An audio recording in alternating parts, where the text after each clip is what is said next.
reviews, discussions, and theories about films in horror, sci-fi, and genre. This is the Horror Deconstruction. Like, share, and subscribe to hear more. What's up, everybody? It's the Horror Deconstruction. Find us on Instagram, Facebook, most likely on YouTube. Give us a like, share, and subscribe. Hit that bell icon. Hit that thumbs up for the love of me. With your host, Komp, and Caraway Screams. as well as T.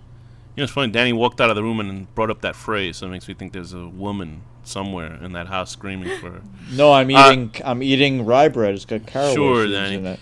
And today's film is It was a caraway seed reference. Men, 2022. Men 2022. A young woman goes on a solo vacation to the English countryside following the death of her ex-husband. Written and directed by Alex Garland, starring Jesse Buckley, Rory Kinnear, and Popeye Sidiou. So, Yeah. Thea, why'd you pick Men? Did I pick Men? I thought we picked Men No, I together. think we both picked Men. Yeah, we both picked Men But, together. But you know, it's an Classic. A24 movie. We've heard about it a lot. It's Alex Yes. Garland, who we Yes. collectively love. I think. Right? Yes. Guy did Yes, I do. Annihilation. What else did he do? Ex Machina. Dread. Okay. He Those He are the big- those are directed the or he hits. wrote? He wrote Dread. Okay. And he, Did he- oh, wrote yeah. and directed Ex Machina. And I think he Yes. wrote and directed Annihilation as well. I love Ex Machina, a.k.a. the Cyber Simp, Dread I really the movie. like too, actually. Yeah.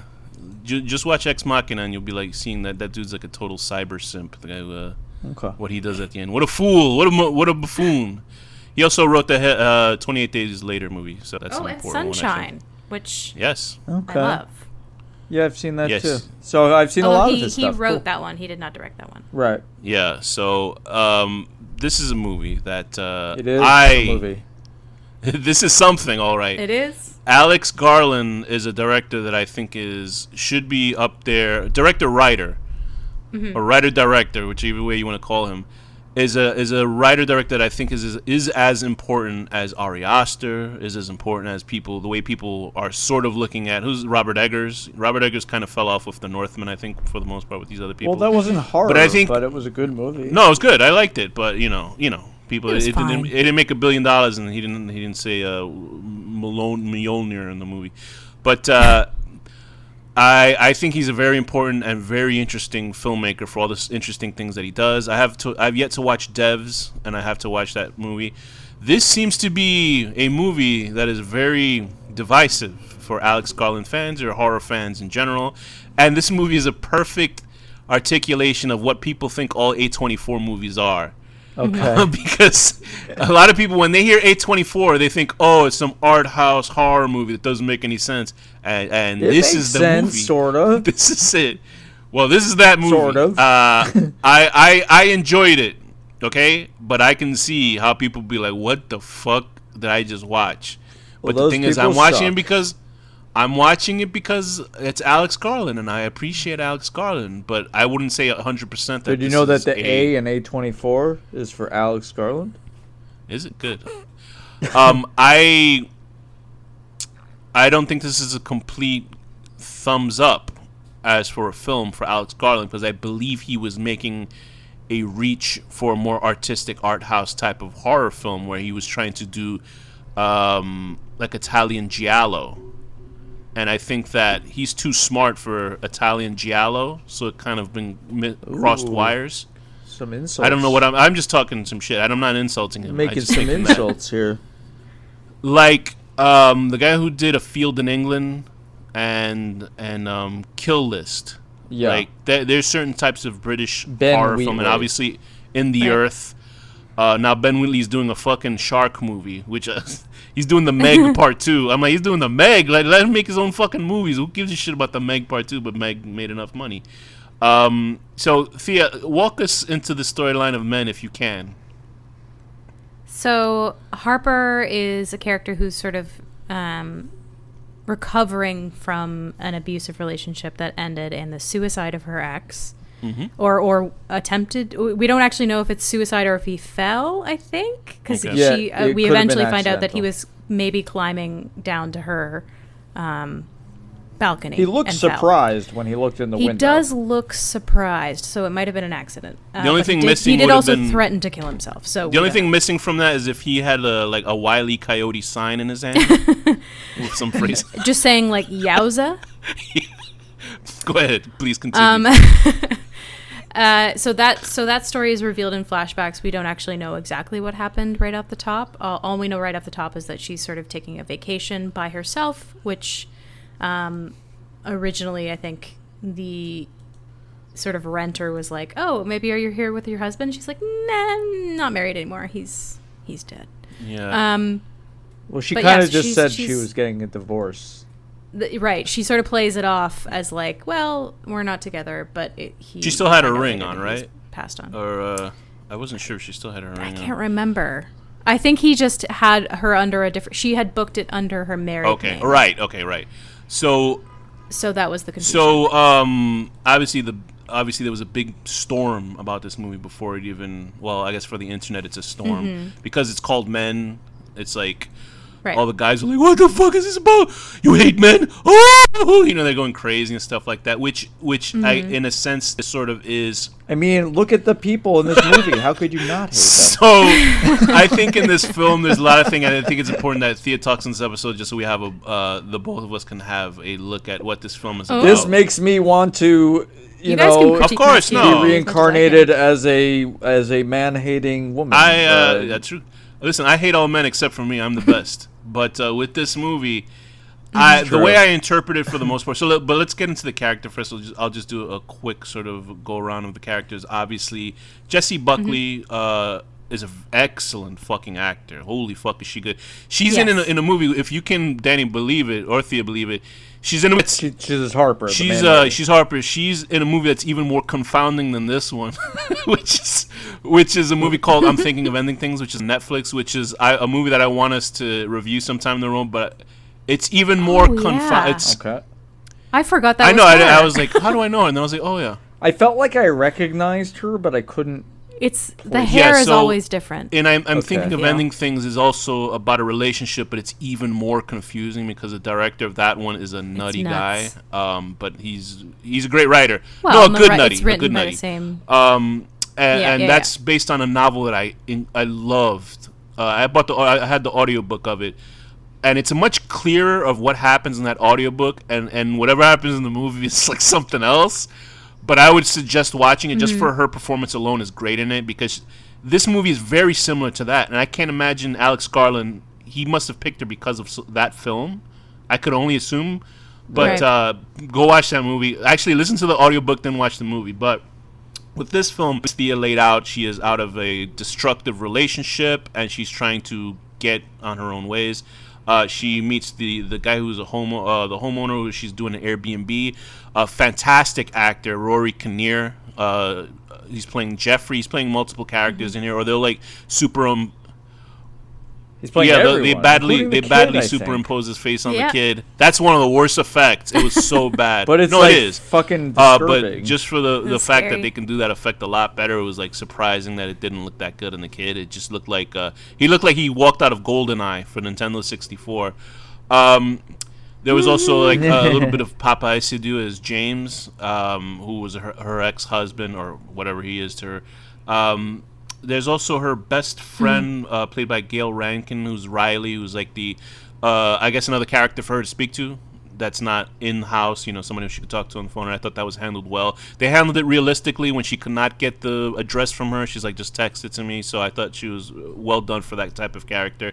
So the main thrust of the story, what do you think it is, Thea?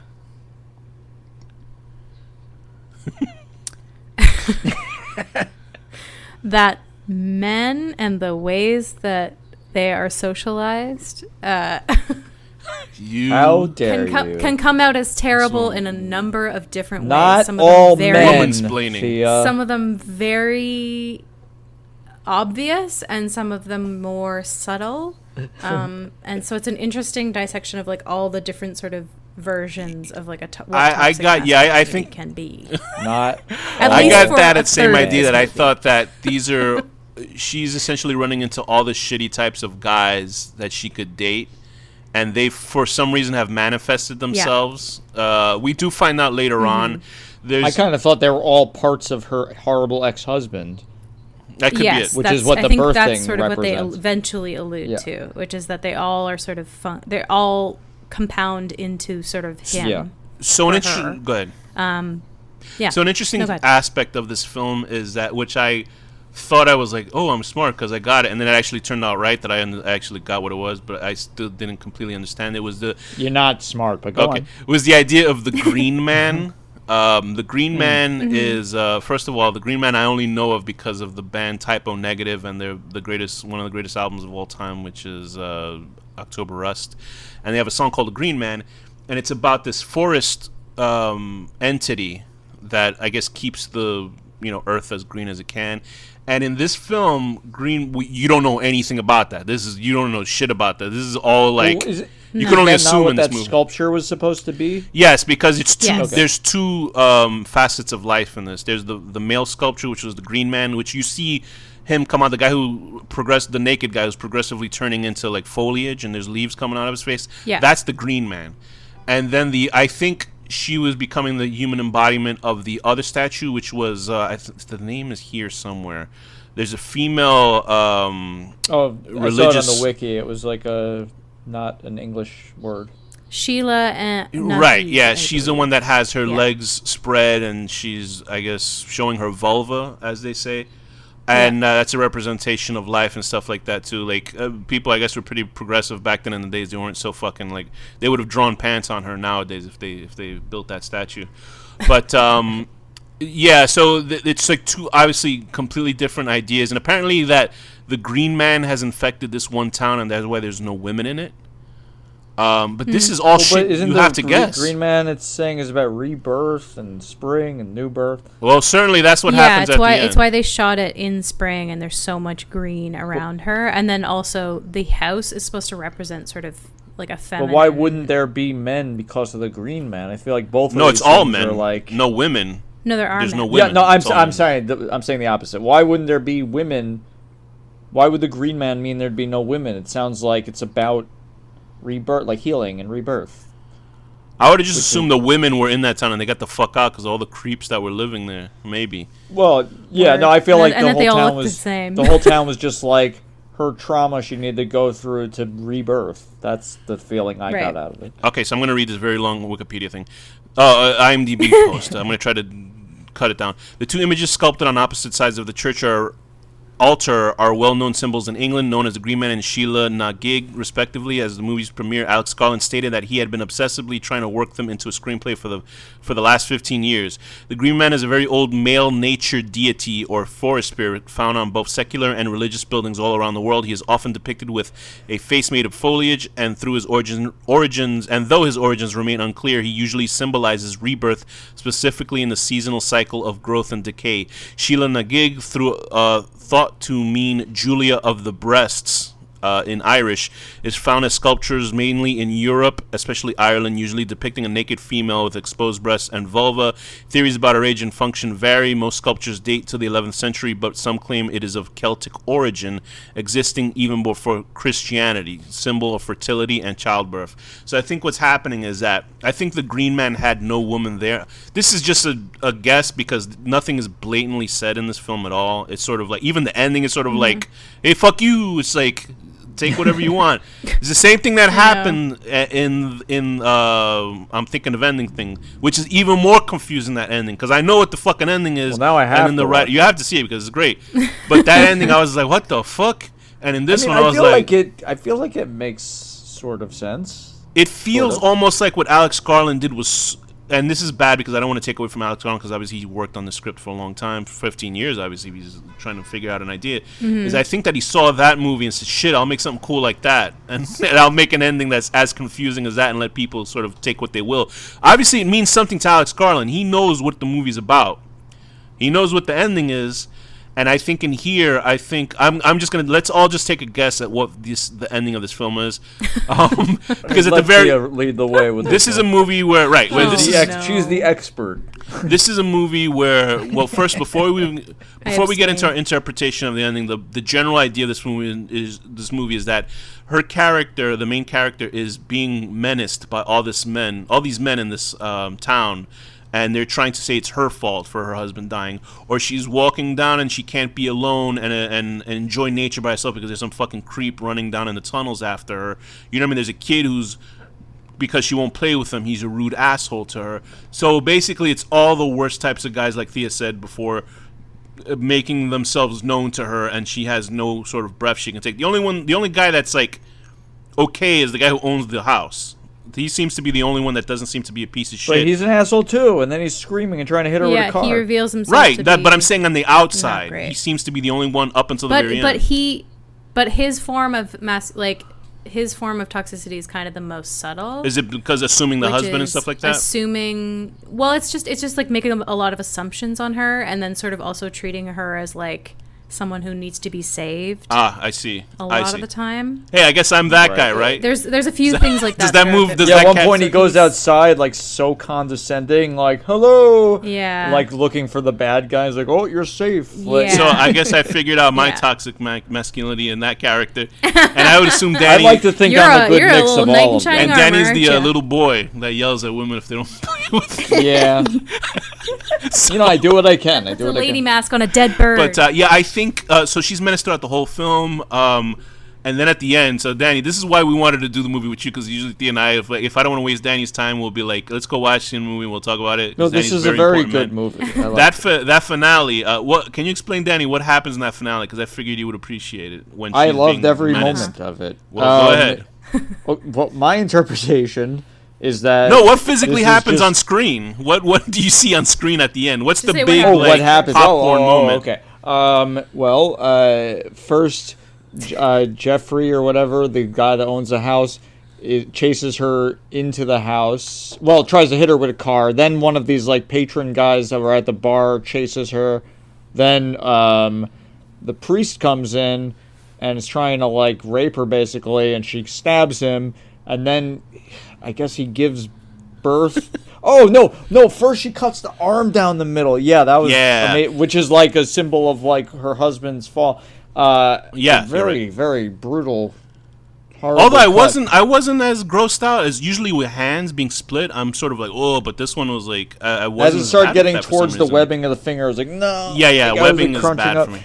And then the priest is trying to molest her. Then he gives birth to someone, I forget which one. Then they give birth to someone. Then they give birth to someone, and then it's her husband. And with all that going on, the most unbelievable part is a priest trying to molest a grown woman. I mean, come on, guys, this is just just fantasy. They'd be aiming for the boys. That's a fantasy film. But the birthing scene was the part where I was like, okay, whoa. I was very, very happy with the birthing scene. That was great, yeah, because Danny was a big fan of the movie Gozu by Takashi Miike, which has a birth of a full-grown man in it. Although there's plenty of movies that I'm sure have done that before. But there was a great one called, I think it's called Zygote or something, and it was ABC's of Death, I believe. It was Z is for whatever, and there was this, the lady didn't want to give birth, and the baby grows full size inside her. To like 13 or something? Yeah. What Gozu has that doesn't have is a bad guy.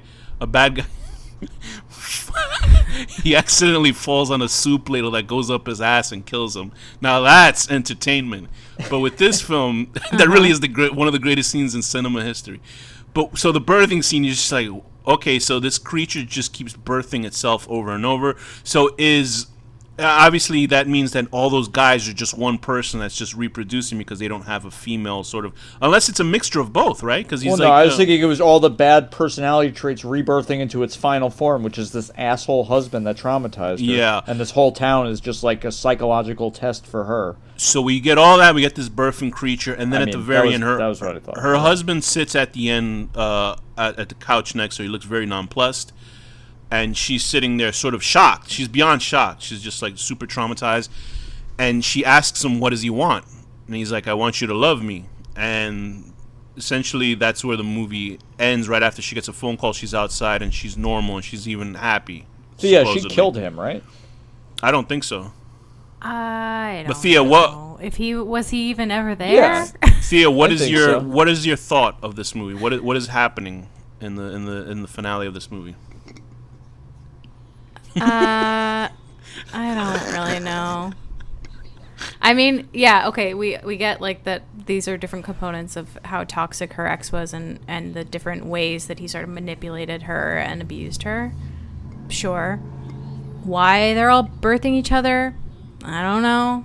I guess that's the really heavy-handed rebirth metaphor from the Green And Man. the dandelion spores too, Yeah. because each one sprouts What is into that? a new thing. But the why and why Maybe does that's he supposed to blow be it at her? semen? What Because does I think that know, he's like- supposed to be like, mean? Is that like him seeding he's like, her? I don't know. what's the word? Where you fertilize things, where you spread spores to, I can't think of it. Pollinating. He's Yeah, pollinating her pollinating. Yeah, traumas so that she could like fucking have it out. And I guess there's a little bit degree of like, I mean, I guess you can say like it's a metaphor for how, toxic men breed toxic men Okay, over and all right. over and over again, and that's why we can never get out of it. But I don't know. There's lots of different metaphors, but all of them are pretty heavy-handed to me. And I don't know why we needed like a solid 5 to 10 minutes of just pregnancies. I didn't mind. I think it was all. just like the shocking scene. It was supposed to be was- shocking. Yeah, it was. I Like, remember and when it's I was fine. birthed wasn't- out of, but I wasn't someone's shocked mouth. by like the third one. Yeah, Yeah. I think I liked the one that came out of the spine. that was pretty cool. So That was Danny, what's okay. your interpretation of the ending? Well, what I said, and then also, then I think she kills the guy with the axe that her friend pointed out.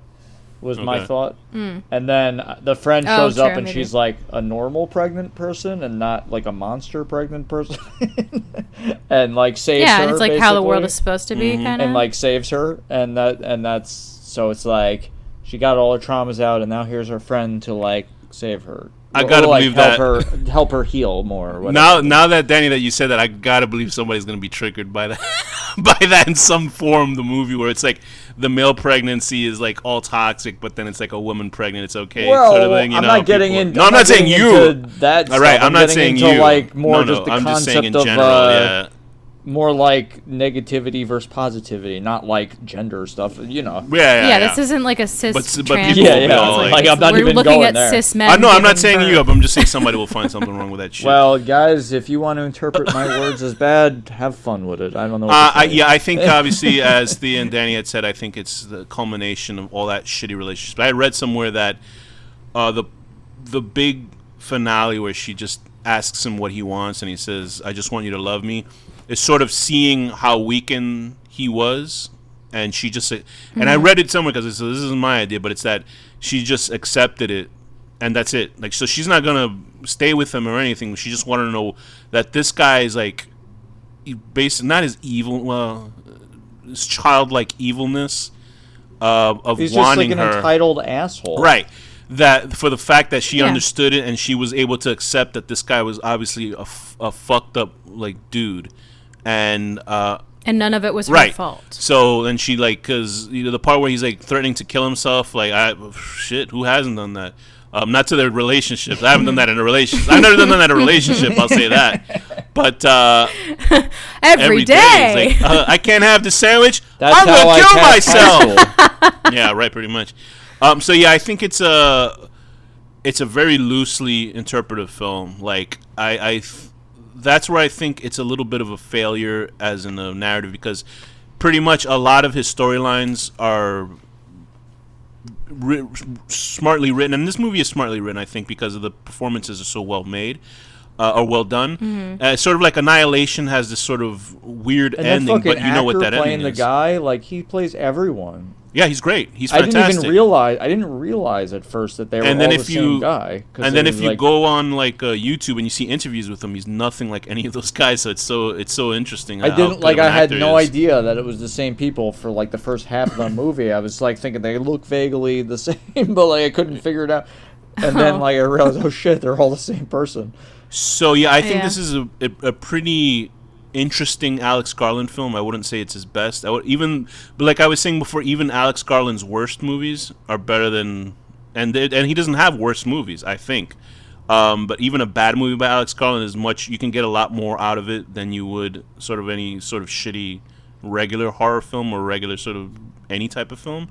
But there's a lot to kind of uncork with this film, and I'm glad he's doing interviews where he explains sort of stuff. But as a film itself, it's a very intriguing type of experiment. I don't know if it's fully, as a narrative, it's fully good. Is but the Green Man good? Like, the Green Man's good, in my opinion. I think right? he's just like a forest spirit. I mean, yeah, he's in this form of a scary naked man chasing her, which is bad, but ultimately like, he helps her get all her forcing himself traumas out, right? Like, that's yeah, good. what happened to that female I don't cop? Because she know. just sort of like disappears. So I mean, they say it's the only woman in the town and the thing, but I guess it's that one town. They must have drove out from somewhere else. Right. Yeah, so there's a lot of questions with this movie because is it an old god that's just like taking over a whole town? It's only men, and then where's the women? And it's a really weird film that I think is not a completely as good as it should be. But you know, that's just my opinion on it. So Danny, what rating would you give Men 2022 from Alex Garland? I give it an 8 out of 10. 8 out of 10. You say you're going to kill yourself, and you're so confident, and then you slip, and oops, I didn't mean to do that. I'm going to stare in confusion as I fall down. For some reason, that reminded me of the movie. Didn't it remind you of what was that movie with Willem Dafoe where his kid fell out the window? Antichrist. I love that movie. Antichrist, yeah, it reminded me of that because it was very similar with like slow motion people falling out of windows and stuff like that. I would give this movie a 7.5 to a strong 8 out of 10. Being the ugliest child to try to ask a woman to play with him. Thea, what rating would you give Men 2022? I'm gonna give it a 7.5 out of 10. Being choked with somebody's split hand that you cut in half. Oof. And with that, Thea, what's the final word? Receipt. Danny, what's the final word? Blue microphone red.